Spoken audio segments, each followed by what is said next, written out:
Good morning student, my self Manoj Chotiya from Raghunath विद्यालय रतनगढ़। हम लोग पढ़ रहे थे मेंडल के आनुवंशिकता के नियम। इसमें हमने मेंडल के संकरण प्रयोगों के बारे में पढ़ा, मेंडल की जीवन अवधि या मेंडल के जीवन चक्र के बारे में पढ़ा। फिर अपन ने मेंडल के प्रयोग पढ़े, मेंडल ने मटर के पौधे का चयन क्यों किया था ये पढ़ा। फिर मेंडल की सफलता के क्या कारण थे ये पढ़ा। अब मेंडल ने क्या किया था, 3 प्रयोग किए थे। कौन कौन से?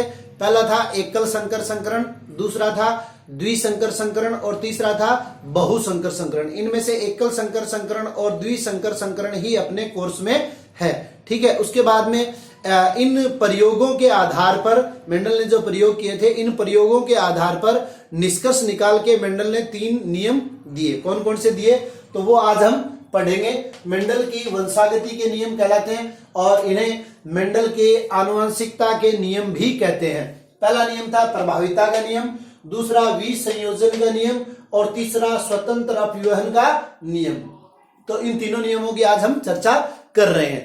पहला नियम है प्रभाविता का नियम। प्रभाविता का नियम क्या है, आप लोगों को ध्यान रखना है। अपन जानते हैं, अपन ने पीछे पढ़ लिया कि मटर के पौधे में 34 प्रकार के विपर्यासी लक्षण पाए जाते हैं। इन 34 लक्षणों में से मेंडल ने क्या किया, केवल 7 का अध्ययन किया था। और मटर के पौधे का चयन भी इसीलिए किया था, उसमें सबसे महत्वपूर्ण कारण यही था कि मटर के पौधे में विपर्यासी लक्षण पाए जाते हैं, ठीक है। विपर्यासी का मतलब है विपरीत, जैसे एक लंबा पौधा और एक बोना पौधा। अब यहाँ ये जो प्रश्न है, पहला नियम है प्रभाविता का नियम, 2 नंबर का प्रश्न इसके ऊपर आ सकता है। तो जो एकल संकर संकरण है, उस समय भी मैंने आपको बताया था कि ये पूरा का पूरा अपने को जीन प्ररूप अनुपात तक निकालना है, ठीक है। अगर प्रभाविता का नियम आ जाए 2 नंबर का, तो जिस प्रकार से एकल संकर संकरण में अपन ने पूरा प्रयोग किया था, उसी प्रकार यहां पर भी क्या करेंगे, पूरा का पूरा प्रयोग करेंगे, ठीक है। और जीन प्ररूप अनुपात तक हम निकालेंगे, लक्षण प्ररूप और उसके बाद में जीन प्ररूप। तो प्रभाविता का नियम क्या है, जो 7 लक्षण मेंडल ने लिए थे उनमें से कोई एक लक्षण लेते हैं, ठीक है। ये उदाहरण है, ध्यान रखना, नियम नहीं है।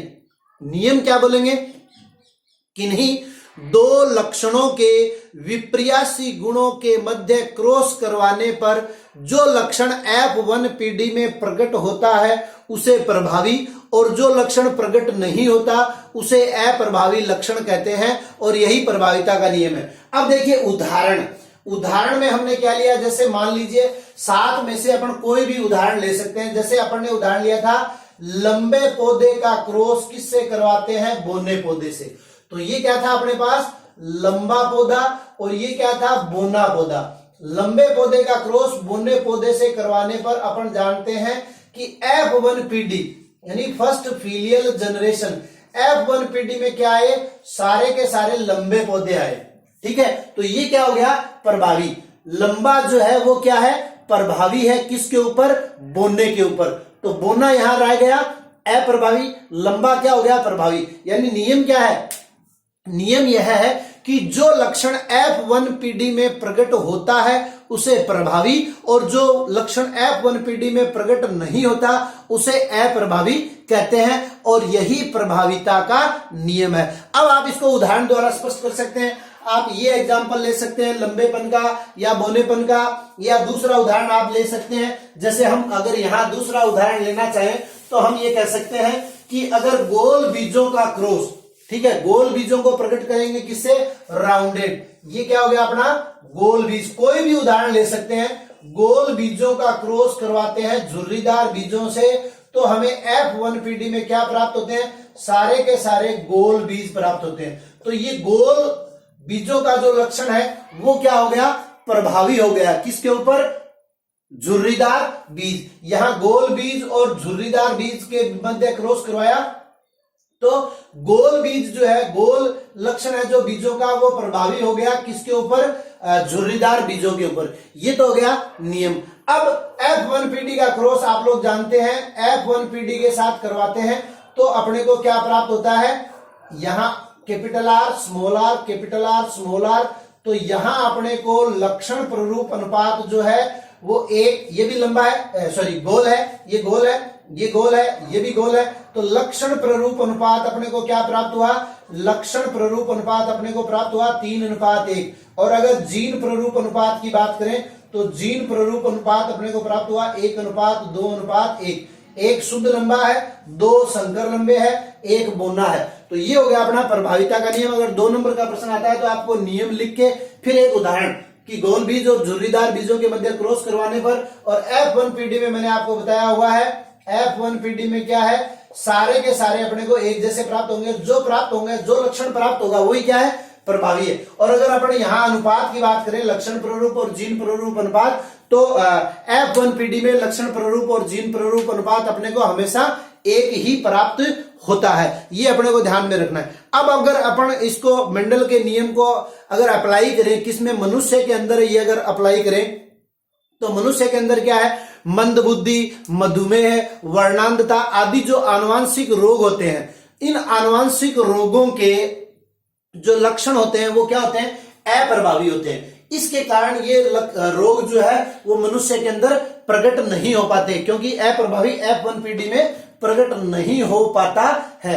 अप्रभावी होते हैं लेकिन ये कहीं ना कहीं प्रकट हो जाते हैं। ठीक है, अब देखिए एक एक नंबर के जो प्रश्न पूछे जा सकते हैं। प्रभाविता का नियम कौन से प्रयोग पर आधारित है, एकल संकर संकरण पे। विसंयोजन का नियम कौन से प्रयोग पर आधारित है, एकल संकर संकरण पे। स्वतंत्र अपव्यवन का नियम किसके ऊपर आधारित है, द्विसंकर संकरण पे। तो ये एक एक नंबर के अपने प्रश्न बनते हैं। अब देखिए दूसरा नियम है विसंयोजन का नियम। सीधा सीधा नियम है, इसमें आपको ज्यादा लंबी चौड़ी गाथा नहीं करनी है। विसंयोजन का नियम, या इसको हम कहते हैं, इसका दूसरा नाम और भी है पृथक्करण का नियम, पृथक्करण का नियम, और या इसका तीसरा नाम और है। तीसरा नाम क्या है, युग्मकों की शुद्धता, युग्मकों की शुद्धता का नियम। तो ये तीनों नामों से ये प्रश्न पूछा जा सकता है। या इसके ऊपर एक और प्रश्न बनता है कि पृथक्करण या विसंयोजन के नियम को युग्मकों की शुद्धता का नियम क्यों कहते हैं। तो पहले अपन देखते हैं नियम क्या है, युग्मकों की शुद्धता का नियम या विसंयोजन का नियम क्या है। विसंयोजन का नियम इतना ही है कि ये जो अपन लिखते हैं जीन RR, या लंबे के लिए अपन ने लिखा TT, ठीक है, या यहां देख लीजिए RR लिखा अपन ने, एक कैपिटल R और एक स्मॉल r। ठीक है, तो नियम क्या है नियम ये है कि अपन जानते हैं वंशागति का गुणसूत्रीय सिद्धांत सट्टन और बावेरी ने दिया था। ठीक है, उनके अनुसार आगे है इसी पाठ में, जीन या गुणसूत्र क्या होते हैं, हमेशा जोड़ों के रूप में रहते हैं। अपन जानते हैं मनुष्य के अंदर 46 गुणसूत्र पाए जाते हैं। ठीक है, तो इसको क्या कहेंगे अपन, 23 जोड़े। अब क्या होगा, क्रॉस करने से पूर्व जीन या गुणसूत्र जो कि जोड़ों के रूप में रहते हैं, क्रॉस करने से पूर्व क्या हो जाते हैं, अलग अलग हो जाते हैं। यही विसंयोजन का नियम है। जैसे यहां देखिए ये क्रॉस है,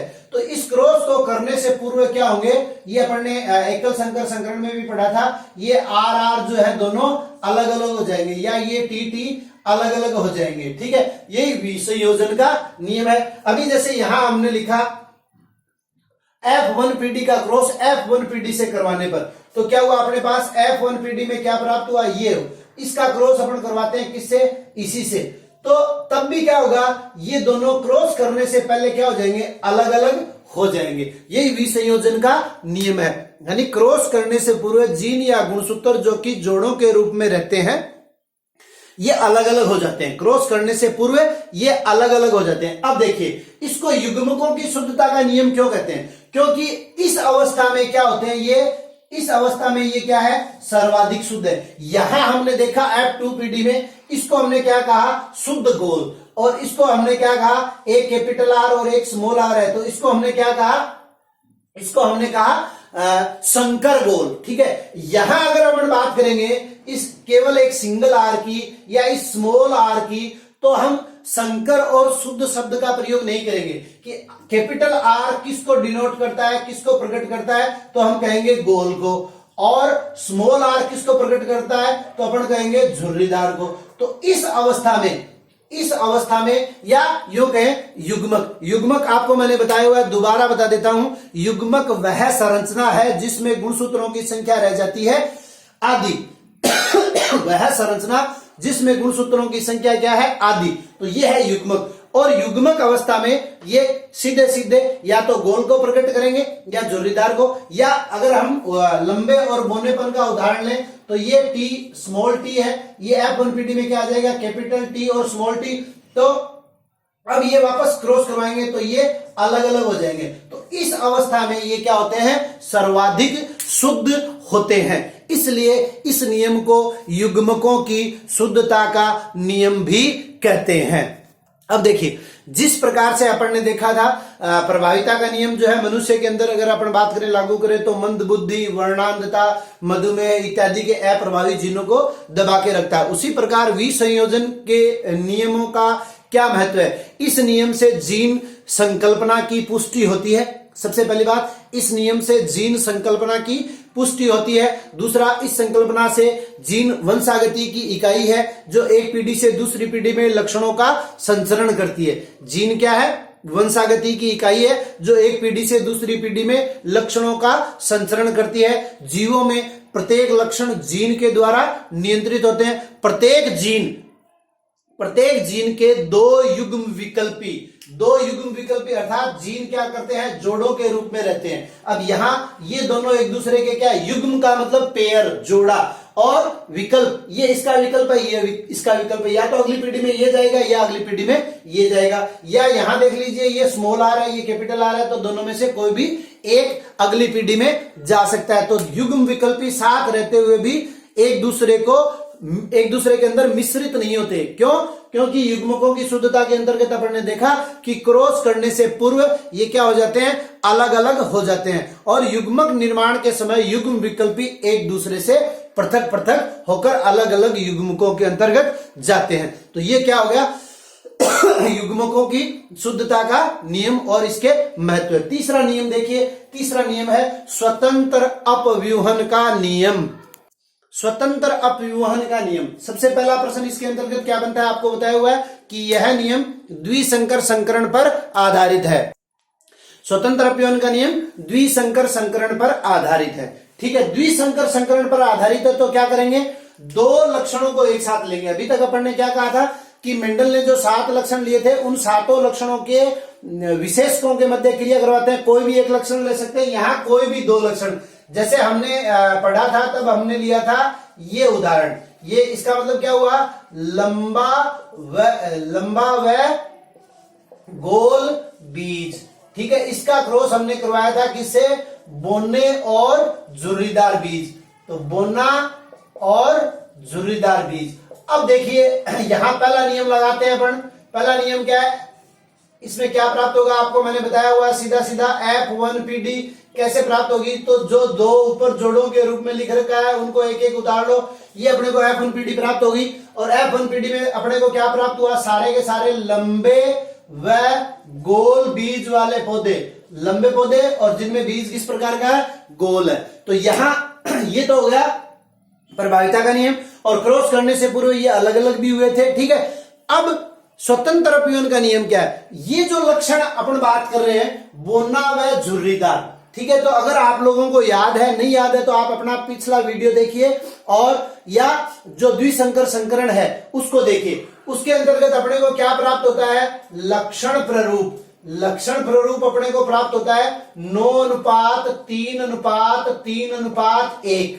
ठीक है, अब 9 कैसे अपने पास, 9 है लंबे व गोल बीज वाले, लंबे व गोल बीज। फिर 3 कैसे हैं, 3 अपने पास है लंबे व झुर्रीदार बीज, लंबे व झुर्रीदार बीज। इस कॉन्सेप्ट को आप ध्यानपूर्वक पढ़िए, समझिए इसको, क्योंकि इस पे कई प्रश्न बनते हैं। फिर 3 कैसे अपने पास, 3 है बोने व गोल बीज। और फिर 1 कैसा है, 1 है अपने पास बोना व झुर्रीदार। याद आ गया आपको, ये 9:3:3:1 ये उदाहरण है। फिर कह रहा हूं ये लंबे व गोल बीज क्या है, उदाहरण है, स्वतंत्र अपव्यूहन का नियम नहीं है। ये अपन ने उदाहरण लिया है। ठीक है, समझने के लिए ये अपन ने क्या लिया है, उदाहरण, कि लंबे व गोल बीज वाले पौधे का क्रॉस किससे करवाया, बोने व झुर्रीदार बीज वाले से। अब देखिए स्वतंत्र अपव्यूहन का नियम क्या है।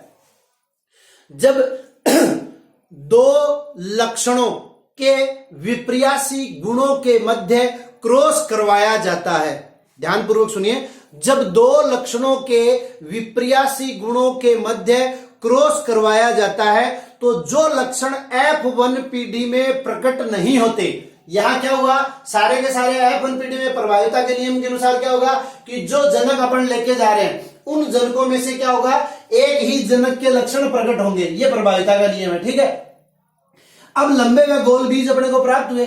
ठीक है, अब जो लक्षण प्रकट नहीं होता यानी बोना व झुर्रीदार अपने पास प्रकट नहीं हुआ, और ये जो अनुपात मैंने लिखे हैं ये अनुपात किसके हैं, ये अनुपात है F2PD के, ये अनुपात किसके हैं, F2PD के। तो अब देखिए नियम क्या है, दो लक्षणों के चार विपर्यासी गुणों के मध्य जब क्रॉस करवाया जाता है तो जो लक्षण F1PD में प्राप्त नहीं होते वे समाप्त नहीं होते हैं बल्कि अपना स्वतंत्र अस्तित्व रखते हैं, बल्कि अपना स्वतंत्र अस्तित्व रखते हैं और F2PD में कहीं ना कहीं प्रकट हो जाते हैं। यही स्वतंत्र अपव्यय का नियम है। दोबारा बोल देता हूं, जब दो लक्षणों के चार विपर्यासी गुणों के मध्य क्रॉस करवाया जाता है तो जो लक्षण F2PD में प्रकट नहीं F1PD में प्रकट नहीं होते हैं, जो लक्षण F1PD में प्रकट नहीं होते हैं वे समाप्त नहीं होते बल्कि अपना स्वतंत्र अस्तित्व रखते हैं और F2PD में कहीं ना कहीं प्रकट हो जाते हैं। यही स्वतंत्र अपव्यूहन का नियम है। अब उदाहरण में देखिए, यहां F1PD में लंबे व गोल बीज है, बोना और झुर्रीदार प्रकट नहीं हुए। यहां देखिए लंबे व झुर्रीदार प्रकट हो गया, फिर बोने व गोल को छोड़ दीजिए, बोने से मतलब अपने को जो प्रकट नहीं हुआ था F1PD में, ये बोना प्रकट हो गया, फिर बोना और झुर्रीदार ये दोनों प्रकट हो गए, तो ये F2PD में कहीं ना कहीं प्रकट हो जाते हैं। यही क्या है, स्वतंत्र अपव्यय का नियम। अब एक प्रश्न ये बनता है कि स्वतंत्र अपव्यय के नियम में स्वतंत्र अपव्यय के नियम में F2PD में अप्रभावी लक्षण कितने प्रकट हो रहे हैं, 3, 3, 6 और 2, 8 लक्षण यहां प्रकट हो रहे हैं। ये एक नंबर का प्रश्न पूछा जा सकता है। तो आज के लिए इतना ही। आज हमने मेंडल के तीनों नियमों का विस्तार पूर्वक अध्ययन किया। धन्यवाद।